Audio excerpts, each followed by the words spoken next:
Om Swastiastu, perkenalkan nama saya Putri Adinda Khairari Gita Cahyani, nomor absen 32 dari kelas 10 MIPA Dika.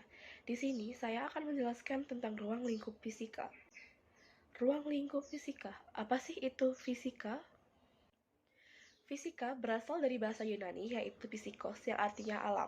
Jadi fisika adalah ilmu pengetahuan yang mempelajari sifat dan gejala pada benda-benda di alam. Nah, bagaimana sih ciri-ciri fisika? Fisika yang pertama dia itu nyata, yang kedua dia dilakukan dengan secara sengaja, yang ketiga dia itu sistematis, yang keempat dia itu logis dan juga konsisten, yang kelima dia objektif, dan yang terakhir dia dikembangkan melalui pengalaman dan diuji lagi dengan eksperimen. Nah, cabang-cabang ilmu fisika. Yang pertama itu ada mekanika, jadi dia mempelajari tentang gerak benda. Yang kedua, mekanika fluida, mempelajari pergerakan fluida. Yang ketiga, fisika kuantum, mempelajari tataran atom dan subatom.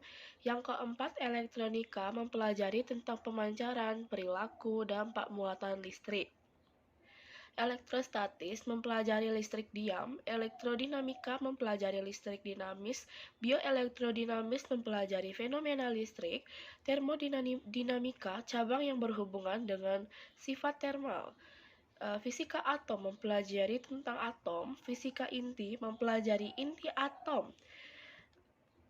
Fisika nuklir mempelajari penggunaan inti atom, lalu ada fisika modern mempelajari materi dengan skala atomik hingga subatomik dengan kecepatan tinggi.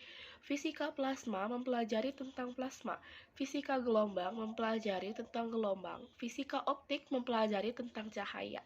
Fisika medis dia mempelajari tentang kesehatan maupun kedokteran. Fisika radiasi, dia mempelajari tentang cahaya yang dipancarkan dan juga diserap suatu benda. Astronomi, dia mempelajari tentang benda angkasa.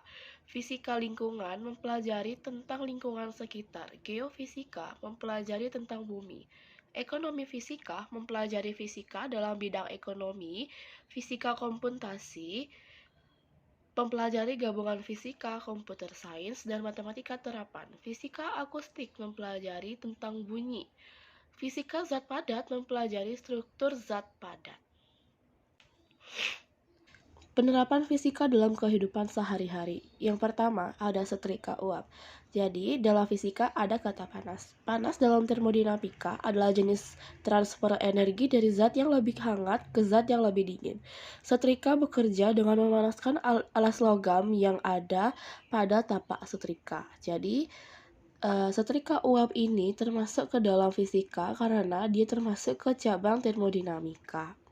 Nah, yang kedua ada penggunaan ballpoint. Kenapa bisa? Karena dalam kita menggunakan ballpoint, konsep gravitasi ikut bermain. Kenapa bisa demikian? Karena saat ballpoint bergerak melintasi kertas, bola berputar dan gaya gravitasi memaksa tinta turun ke atas bola tempat tinta itu dipindahkan ke atas kertas. Jadi dia dipaksa turun tuh tinta-tintanya gitu. Selanjutnya ada metode ilmiah. Metode ilmiah adalah langkah kerja yang dilakukan para peneliti dalam menjawab masalah. Langkah-langkah kegiatan ilmiah. Yang pertama, identifikasi masalah dan studi pendahuluan. Jadi kita harus menentukan masalahnya dulu. Yang kedua, perumusan masalah. Nah, saatnya kita untuk mengkaji lagi masalah-masalah tersebut. Yang ketiga, pengumpulan informasi. Dengan pengumpulan informasi ini, kita menjadi memiliki solusi dalam menyelesaikan penelitian kita. Yang keempat, pengajuan hipotesis. Hipotesis merupakan jawaban sementara dari masalah yang diajukan. Jadi, hipotesis ini bersifat teoritis ya, sehingga harus diuji kebenarannya. Yang kelima, melakukan eksperimen. Nah, yang pertama ada variabel bebas. Variabel bebas ini dia itu nilainya dapat diubah-ubah sesuai keinginan. Nah, yang kedua, variabel terikat. Variabel ini nilainya bergantung pada nilai variabel bebas. Jadi tidak boleh sembarangan ya diginiin. Nah, yang ketiga, variabel kontrol. Nah, variabel ini nilainya dijaga konstan agar tidak memberikan pengaruh terhadap variabel terikat.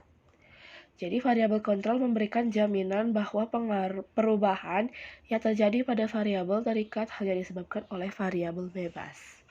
Yang keenam, analisis data. Kita harus menganalisis kembali data-data kita agar tidak terjadi kesalahan.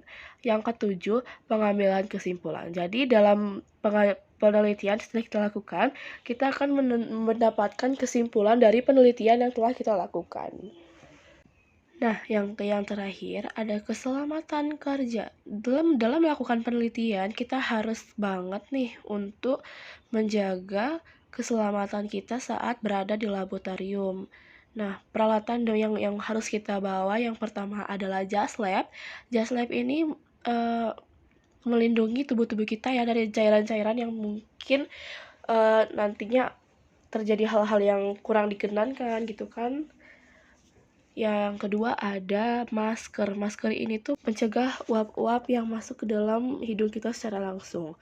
Yang ketiga ada sarung tangan. Sarung tangan jelas sekali ya untuk melindungi tangan kita dari zat-zat yang berbahaya. Karena ya diusahakan untuk menggunakan sarung tangan yang karet. Karena menjaga agar tidak masuk cairan-cairan tersebut.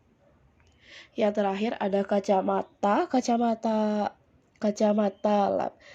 Di dalam PPT yang sudah saya buat tidak terdapat ya karena kolomnya sudah penuh, jadi saya tidak tahu di mana lagi. Nah, ini kacamata ini tuh biar mata kita aja yang nggak kena mata kita nih nggak kena cairan tersebut ya gitu. Nah, udah selesai dalam bab 1 yang bagian awal ya.